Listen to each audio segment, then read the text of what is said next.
Hey everyone, my name is Anton. I'm a founding partner of ChainSecurity and doing the technical work there as an engineer as well. And today I'm going to talk about the topic Alpha for Auditors, Vulnerabilities of Tomorrow. But yeah, it's not only auditors who are will be interested in my speech. I believe it's also all developers and all guys who are somewhat interested in or writing a code. Because, I mean, if you're developing a protocol, first auditor is yourself, right? So it's, I believe, could be interesting. And speaking about future, I would just want to do a motivation. What is the Ethereum state now? Like, what is the DeFi state? I mean, in general, it's not only DeFi and Ethereum, but yeah. It's basically a number of components that are connected together, right? They are connected by different relations. I mean, in this case, you see there is a bunch of tokens that are used as assets for Uniswap. Sorry, it's collateral, but and then the Uniswap pair as well are used as a price feeds and also as a mean to liquidate some of these tokens in other protocols. So it's basically a bunch of stuff connected together somehow with their interfaces, and this is basically like kind of what we call DeFi, right? And if one of the components is somehow hacked, I mean, I don't know what kind of hack it can be, like minting whatever amount you want or transferring amount from somebody who doesn't want it to be transferred away. You basically, one way can manipulate the price, then after the price manipulation, you can get a loan on a platform using manipulated price, and basically the effect of this small bug in one of the dependencies can be basically affecting other systems as well. And yeah, if you look even on bigger scale, there's way more tokens, they're all connected, even with more different types of relations than what you saw. And to add up, it's not only now we have mainnet for Ethereum, we have multiple chains. There's a DeFi is a multi-chain, as you can say. There's Optimism, Polygon, other networks that basically all have kind of the same and yet different setup, and it's all connected by bridges that are also hard to design, as like previous concept talk mentioned, right? And it's really hard to even measure what can happen if something goes wrong on a big protocols, how the effect will be all over the systems, all over the chains. And so now speaking about what can go wrong, and this is a crystal balling on what kind of vulnerabilities we have. As you saw, like everything is connected, and it's connected according to the standards. And standards is kind of a way for developers to make their life easier, right? And yeah, there's on the right side, you can see one of the popular standards that people know, like ERC20, NFT tokens like 721, 1155. And yeah, there's a bunch of also EIPs in the final stages, kind of standardized interfaces for, like we say, flash loans and other stuff. So this is kind of stuff was developed to make the life of developers easy, to make these components are easier compatible together. But even if you look at what is ERC20 types and behaviors are, I'm going to go through this list, but yeah, I would say if you are a protocol and you're developing something, you need to know exactly what kind of token you want to deal with. Just knowing that the token in ERC20 doesn't provide you much stuff. Yesterday I learned like there's Certor even had the classifications. There's like 35 different types of tokens, right? And they all need to be treated differently. They all needed to be treated carefully. And yeah, I mean, the problem is standards do not fully define the behavior of smart contracts. It's kind of a truth that you need to dive into each dependency you have separately and look what can happen there. And examples like there was like, it's historic ones. That's, for example, people who know that synthetic tokens like SUSD, they were basically double entry point tokens, which basically allowed users to submit transactions not only on like the proxy contract, but on the logic contract itself, and effect would be same. And that things got not endangered any funds, but it's still there could be some bad behavior that people could do with these double entry points. And Balancer, and I think SushiSwap were a bit vulnerable to it. This was like found in a May this year by like one of our engineers, but this bug was in the wild for more than a year. So, and it's kind of anomaly that was just there sitting. Nobody kind of took enough attention to look at it. And I believe there is a lot of such bugs and anomalies that people are just missing because there's just not so many developers who know how to write the smart contracts, and also not so many people who have attention and kind of time to look into all the small details. So yeah, to summarize the first class, it's contracts handle any ERC20 doesn't tell you much because they are not equal, and it's the abstraction in general, not only for ERC20, for any standard is not much things you can do. Second class of vulnerabilities is like insecure getters. This is partially what I believe also comes from the fact that we're integrating projects together, and this is like the small code example. If you know Solidity, you probably can quickly understand it, but long story short, there is a getter, it returns you some price, and assume all the state-modifying functions are non-reentrant, so you kind of feel safe to use 777 tokens there, right? And if you like look from the perspective of systems, this is a secure system, right? And the system never can end up in a state where tokens or assets are not properly handled, right? But what actually can happen is that if you have some external systems, it's like the blue one, the system under audit, it can actually read the wrong price from this third-party system, which is the exchange. Because I mean, you can walk all this. I probably can walk over this because it's an interesting example. So long story short, if there's one of the assets inside this exchange is ERC777 token, you actually can execute this sequence of transactions. Like you start removing the liquidity as attacker, and you also get a callback from ERC777 token when the liquidity has been transferred to you. And when you try to deposit in a third-party system, if this third-party is the system under audit, sorry, wait, how there's a later? Yeah, if the system under audit is relying on this exchange for getting the price, even though it's static call, and you may say like static call cannot modify your state, so you also have some sense of security, but actually you're reading wrong price, right? And quite often, like how audits are structured, like we cannot check everything, right? Because it's quite hard, right? But this example is something like gives us chills, sort of, actually, in the ChainSecurity. That's you just if you were to audit the blue system, right? System audit, you would just say that yeah, they're querying the price correctly, right? Without knowing that this could be actually a really dangerous integration, right? The integrations that could basically completely break your system. So yeah, it's, as I think previous slide was telling in the title, it's bugs of your dependencies are your bugs, right?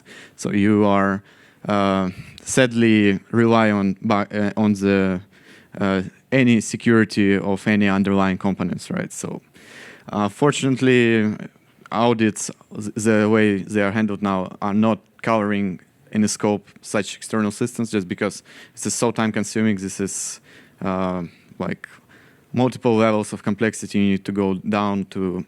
I mean, I'm not sure like even the developers will be ready to pay for that. So it's way more work needs to be done. So yeah, to conclude, the audit boundaries are usually not unclear because they are not fully covering all the possible ways how the protocols can be hacked. And yeah, this is basically integrations at risk are often like unaware about the actual details of how the stuff are done. So the third class of vulnerabilities of future, it's non-upgradable assumptions. This is something Gonzalo mentions quite often. There is a certain kind of things that people take for granted. For example, this was like a bid function for some like auction. I kind of simplified it, but it's basically sort of somebody is a bidder, and new bidder comes with more money and becomes the new bidder, and old bidder gets his bid back, right? But if recent events, there was a lot of new addresses added to the block list of the USDC token because it's blockable, right? And the guys always thought that, okay, if the bidder became bidder, he basically can transfer funds, right? Then we always can transfer the funds back, right? This is kind of assumption that the protocol had, and they basically were surprised when they actually couldn't execute this transfer back to the current bidder because it was blocked, right? And this is kind of assumptions that you, even though you know in advance it's it's the USDC has a block list, but you kind of maybe didn't consider assumptions that it can happen in between, right? That it's something that's handled that way, right? And actually, there is a lot of such tokens and a lot of such behaviors that behave weirdly. For example, little people know that like USDT token potentially can have fees, right? Fees on transfers, and like Uniswap has all the functionality to handle such tokens, right? The Uniswap router, it's on the left side. It has the special functions called. They have the suffix token supporting fee on transfer, right? Tokens, right? So this kind of functions exist there. But if you look at the protocols, many of non-nongradable protocols only rely on the first three functions inside the Uniswap, the ones that don't handle it, right? And this is kind of a non-upgradable assumption on those protocols that the USDT or tokens they will be working with will never have fees, right?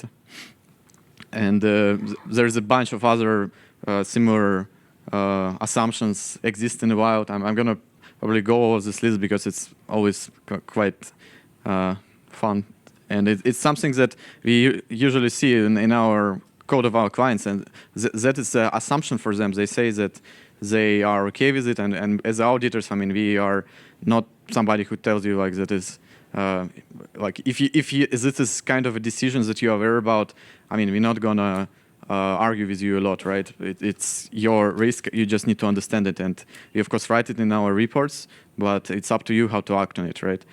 And quite often they take it as because the alternative will be kind of doing more gas inefficient transactions, and it will be not cheaper than our competitors. So yeah, there's many such things people say. But for example, some contracts are fully upgradable. USDC can always change, and whatever contract is hard-coded and integrated with USDC can have problems, right? And I wonder how many of them are if not upgradable, designed in a way where they are okay to kind of dump all the USDC funds one way or another if the assumptions change. Similar Aave compound. Other tokens are kind of have known perks like USDC block list or USDT ability to start charging the fees, but also like people are treating them as this is something will never happen, right? Like in Uniswap, V2 can also start minting fees, but yeah, for now it holds, but will it hold in future? Yeah, we don't know. And other like more weird assumptions is like Chainlink non-negative price assumption. This is kind of a bit more extreme because usually like USDT, Chainlink can potentially do the prices of any real world asset, and sometimes they can have negative prices. There is even the traditional exchanges had the problems when like oil price was negative last year, I think. And yeah, also like when also like Lido and Aave, they have a staking for the beacon chain for Ethereum, and they quite often have this kind of rebasing where the price of token kind of goes up, and many protocols assume that it will be forever, and they don't even implement any way to kind of compensate for the fact that there can be a black swan event where the stakes will be actually slashed. So going forward, third class of assumptions summarized. Protocols assume something that can actually change in future, and yeah, that's potentially can lead to all sorts of problems first, and it also can lead to potential attackers acting in these moments of upgrade to profit.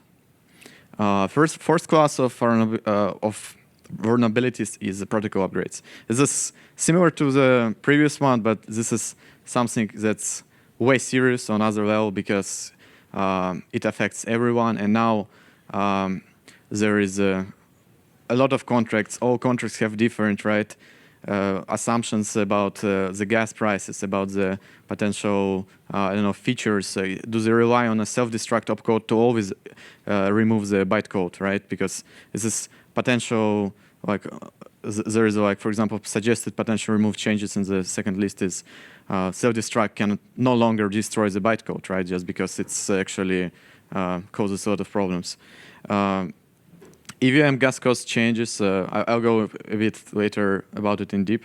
Auscall is like the potential change that will do account obstruction to allow kind of any user execute the transaction from like a special auscaller, basically. But what it means is something like relying on the transaction origin will be no longer a safe option. So yeah, there's always constant pressure for such features to the protocol because, I mean, Ethereum, where it is now, why it's so used is partially because these features were implemented and we cannot say no to them, right? But these features potentially can break things, and there was already history of such things, right?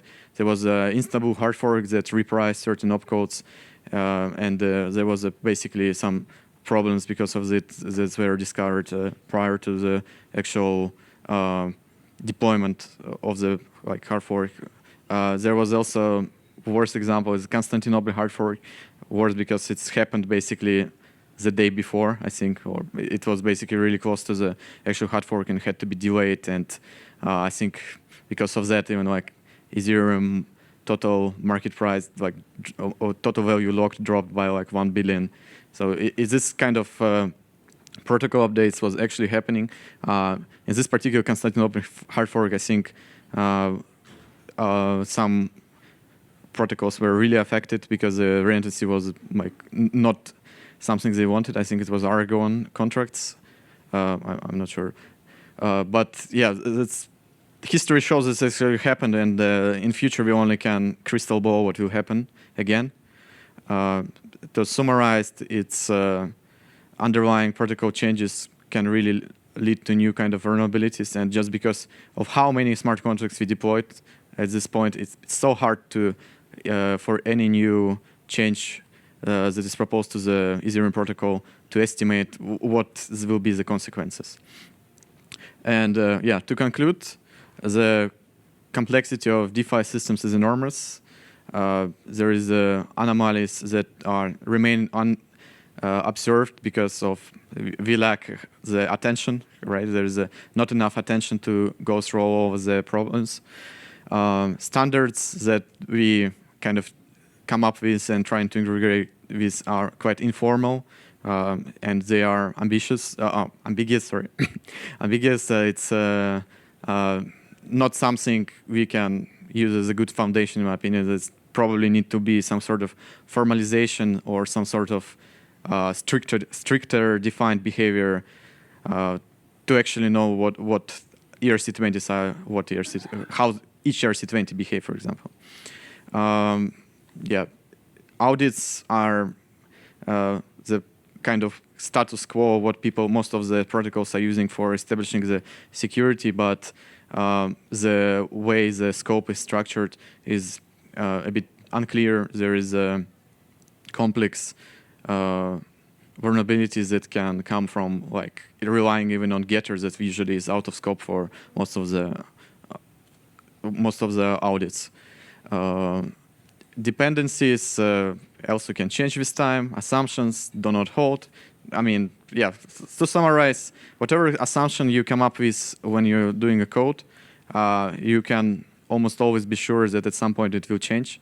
And yeah, as a safe practice, a safe thing is always to plan how would you do if, what is your backup plan, right? I mean, as Gonzalo told, like it's not that you need to make everything upgradable, but at least you need to plan ahead that your protocol can have billions of assets locked for a while, and then you need to completely drain the system, right? This is kind of a scenario not every protocol thinks about. They sometimes thinking only a positive scenario where people are depositing funds, they sit there, and the actual people who leave the system are some kind of a fraction of assets at a time, right? It's complete flush of a system. It's kind of a scenario we barely see the people testing against. Yep, I think I should have been one extra slide, but yeah, I'm also had an extra slide added, but I maybe forgot to download it about the kind of new systems that's coming, which is have like a near, which have sort of concurrency problems that Ethereum right now doesn't have. And this is kind of a behavior that is really hard to predict. Also, with the development of ZK and ZK protocols, it will be super hard to actually even trace if bugs are happening, right? Because it will be like a black box. No one knows what's going on there. So yeah, for future, it's really, I think, we need to step careful in future, just because already now status quo is that we're probably missing a lot of bugs, and we haven't paid enough attention to how the things were built and connected together. Yep, thank you.